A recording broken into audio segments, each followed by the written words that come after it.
Kriegler. I'm the U.S. Director of Sales for the Telos Alliance for radio processing sales, which means Omnia. So I travel country using this wonderful van that the company's given us with the latest in Axia and Telos and Omnia gear, and you'll get to see it here in a minute, but I get to drive this van around the country and do demos for our customers, and had this van right before the COVID-19 pandemic hit. So the good news is I got to bring a whole lot of work home, which we like about right now. Talking to one of my friends, he says, if you're going to do a demo as if you're at the NAB, and that's the whole idea of this piece, is to do a demo as if we were standing at the NAB to show you what the Omnia rack would have looked like at this year's NAB, which obviously isn't happening this year. And he said, well, a friend of mine said, you've got to get dressed up and pretend like you're at the NAB, which means, suit and tie and name tag. So got myself all dressed up for this special occasion, put on the tie, put on the suit. Even got the old Telos Alliance name tag. So let's give you a quick look around the van and see what you got here. If you've never seen the van, I drive the van around the country. If we haven't met, hopefully in the next year and a half, we'll get a chance to meet.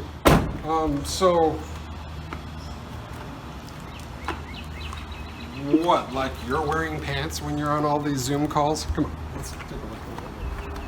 You like the flip-flops? You like the flip-flops? All right, so we got a big old generator in this van to run everything that we got in here. In the back of the van, this is where the magic smoke is. Shh, we don't let the magic smoke out, ever.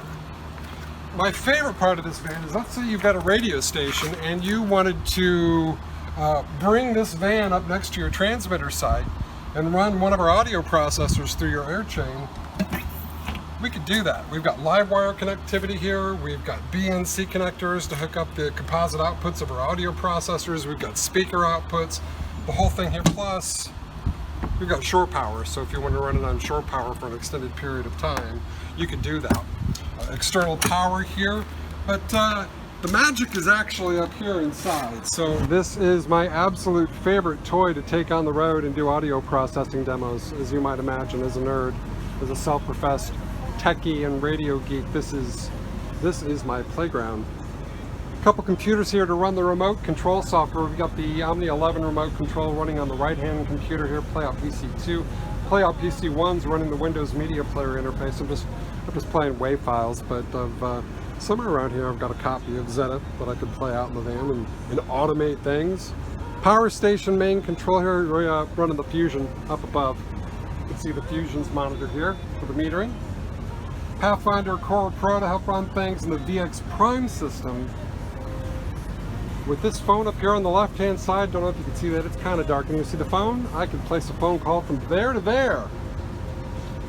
Fusion has the call controller built into it. IQ console here on the left, Core is down below. And this is the rack at the back of the van. Now, if this was the rack at NAB 2020 and I was here doing the demo, I'm gonna go top to bottom. What was the top item in the rack down to what would have been the very bottom item in the rack, and the very top rack, just above eye level, would have been the TVC15. So if you take a close look up here at the TVC15, you're going to see a number there at the top. It says that if this unit was controlling a Voltaire on the same network, based on how much watermark this TVC15 is seeing, it would change your watermark enhancement to this level in the Voltaire, because not all audio is really created equal in Nielsen's eCBET encoding world, and the TVC15 lets you see your watermark in real time.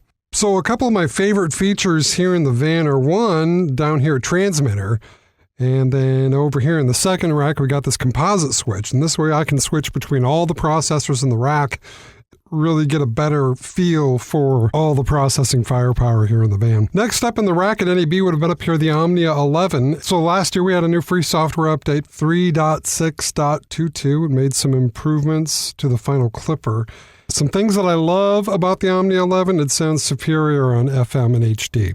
The Census codec in the HD section makes it sound phenomenal. The 11 overall, it's kind of famous for having a big open huge sound, and the new clipper helps even more so.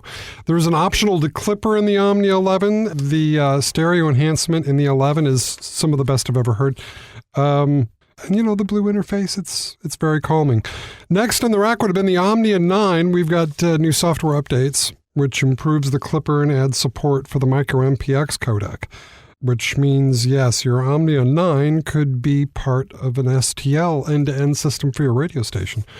What I like about the 9, it's got a very clean sound, an adjustable number of bands. So if you wanted it to be a 3 or a 4 band for a talk station or a 7 band for a top 40 format, it can do that. It's incredibly flexible. It can do FM, HD1, HD2, HD3, streaming, dynamic RDS, all at the same time. It slices, it dices.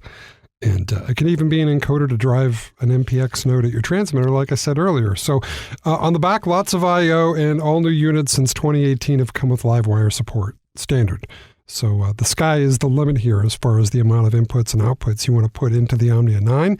And then you've got the NF remote interface, which it's a much better way to navigate the unit and make presets for it using the back end. Declipper and undo are also included on every Omnia 9. Now the Volt, the big announcement for NAB 2020 would have been Volt 2.0, which is here with a bunch of brand new starting preset points for various formats. Whole bunch of them are in their country. Top 40, there's a Top 40 Bright preset. Hot AC, Urban, more AM presets have been added to the AM version, and there's also SNMP support. What I like about this new version of the Volt, I like a lot of the new presets. It should make your experience with the Volt a lot simpler off the get-go with the new format starting points. And I think it sounds cleaner. You're always a 10-minute free update away with the Volt from going from, say, an FM version to an AM version.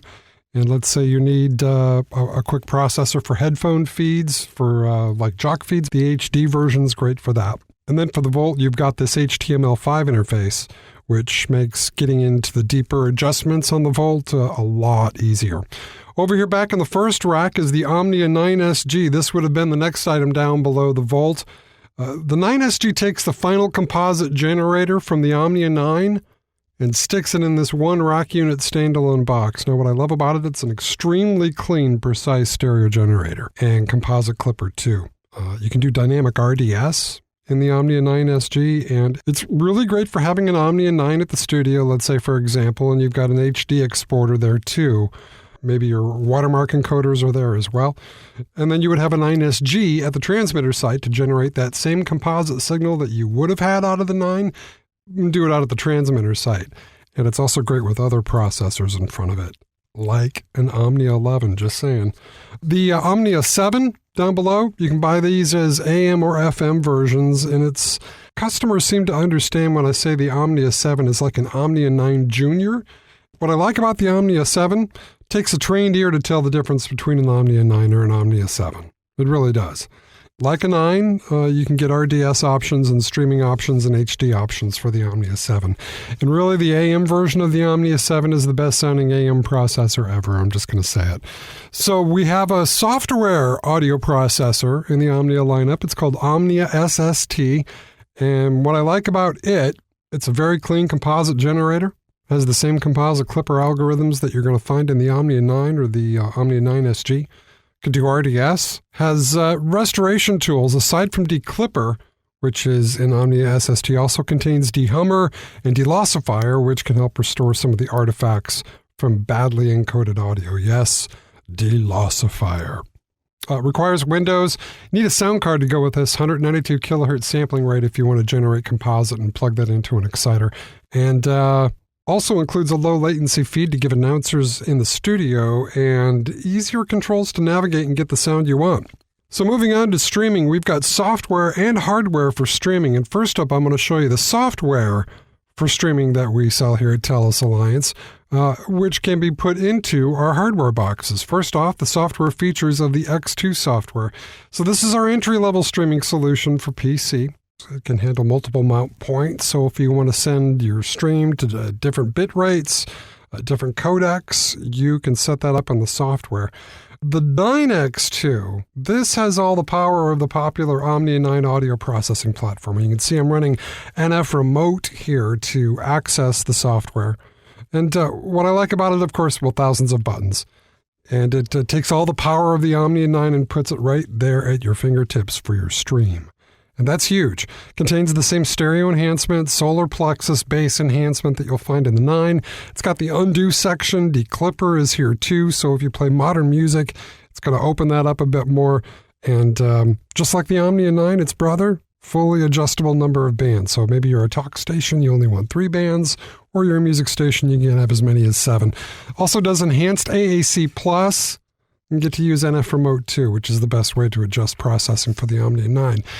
So on the hardware side, we've got the ZipStream R1, which is our entry-level streaming audio processor. And as we like to say about the ZipStream R1, if you got a stream, it is basically plug, play, and stream, and won't break the bank either. It's basically the same Omnia 3-band audio processing that we spoke about earlier here in this box, except it takes analog, AES, or LiveWire inputs, and just one rack unit, uses an HTML5 interface. So our other hardware unit for streaming here is the R2, and do not let its size fool you. It does go deep in the rack, but it is high-density stream processing. So if you think about it, this single rack unit box would replace a full rack worth of computer servers or sound cards inside a radio station.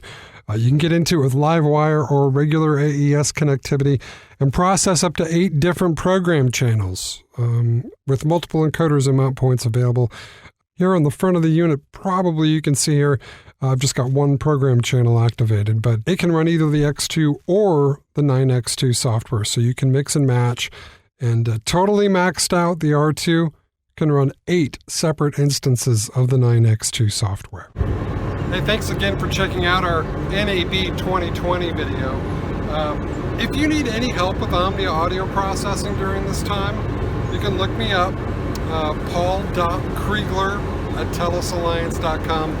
You can also call the front desk in Cleveland, 216-241-7225. I look forward to hearing from you and hope to see you soon. Happy trails.